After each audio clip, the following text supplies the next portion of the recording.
Hey food lovers, thanks so much for tuning in to Food for Life. We're so excited to have you here with us today. Today, we're whipping up something truly delicious that I think you're going to love. Let's dive right in. If you're enjoying the video, make sure to give it a thumbs up, drop a comment below, and share it with your friends who love great food. The more, the merrier. And don't forget to hit that subscribe button and ring the bell so you'll never miss out on our future recipes and cooking tips. Today, Malza, we're diving into one of my favorite traditions, Thanksgiving dinner. It's that special time of year when friends and family come together to share delicious food and express gratitude. Let's explore some must-have dishes and tips to make this holiday unforgettable. Alright, let's kick things off with the star of the show, the turkey. Now, roasting a turkey might sound a bit intimidating, but trust me, it's simpler than you think. First up, consider brining your turkey. It really helps keep it juicy and flavorful. Just mix up some water, salt, sugar, and herbs or go for a dry brine with just salt and your favorite spices. Let it soak in that goodness for about 12 to 24 hours. When you're ready to roast, preheat your oven to 325 degrees Fahrenheit, 165 degrees Celsius. Pat the turkey dry, slather it with butter or oil, and sprinkle it with salt and pepper. To make it extra fragrant, toss on some fresh herbs like rosemary and thyme. Roast it for about 13 minutes per pound, and be sure to check that it's cooked through to 165 degrees Fahrenheit, 74 degrees Celsius, in the thickest part of the thigh. And don't forget, once it's out of the oven, let it rest for at least 20 minutes before carving. Next up is the stuffing, or dressing if you're cooking it separately. This dish is a classic and can really make your Thanksgiving dinner sing. Start with some bread day. Old bread works best. Cube it up and toast it for a bit to dry it out. Sauté some onions, celery, and garlic in butter, then mix that in with your toasted bread cubes. Add a splash of chicken or vegetable broth to moisten everything, and season with salt and pepper. Transfer it to a baking dish and bake at 350 degrees Fahrenheit, 175 degrees Celsius, for about 30 to 40 minutes until it's golden and crispy on top. Now let's talk about mashed potatoes, the ultimate comfort food. For the fluffiest texture, grab some starchy potatoes, like russets or Yukon Golds. Peel them, chop them into even chunks, and boil them in salted water until they're tender about 15 to 20 minutes. Once they're nice and soft, drain them and get to mashing.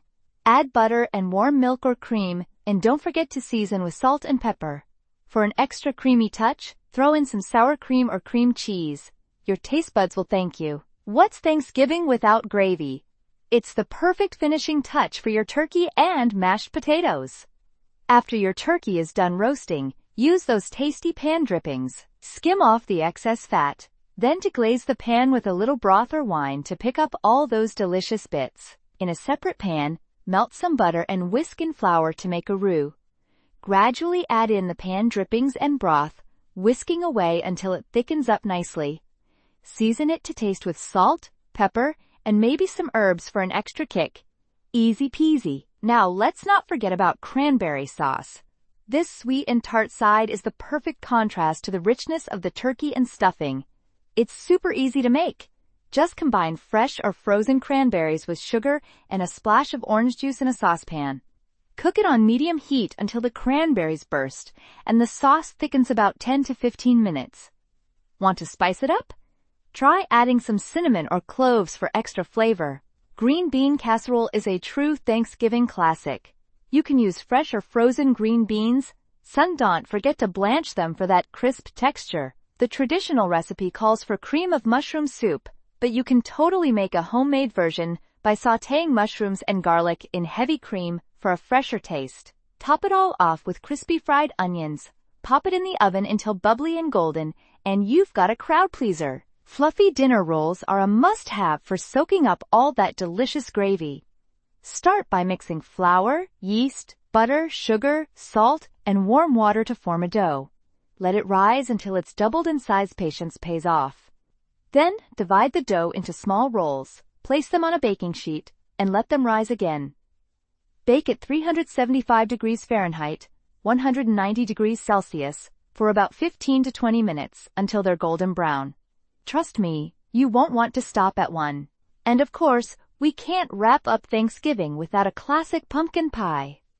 For the filling, combine canned or freshly pureed pumpkin with eggs, sugar, cinnamon, ginger, and cloves. Toss in a splash of vanilla and a pinch of salt to bring all those flavors together. Pour the mixture into a pie crust and bake at 350 degrees Fahrenheit, 175 degrees Celsius, for 45 to 50 minutes until it's set.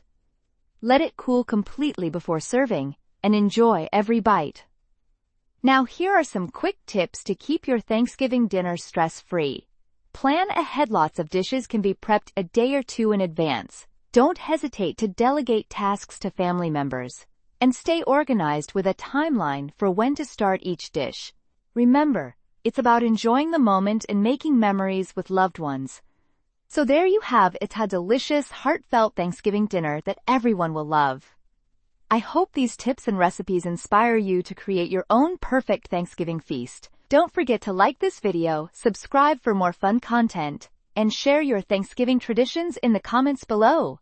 Happy cooking! Like and subscribe.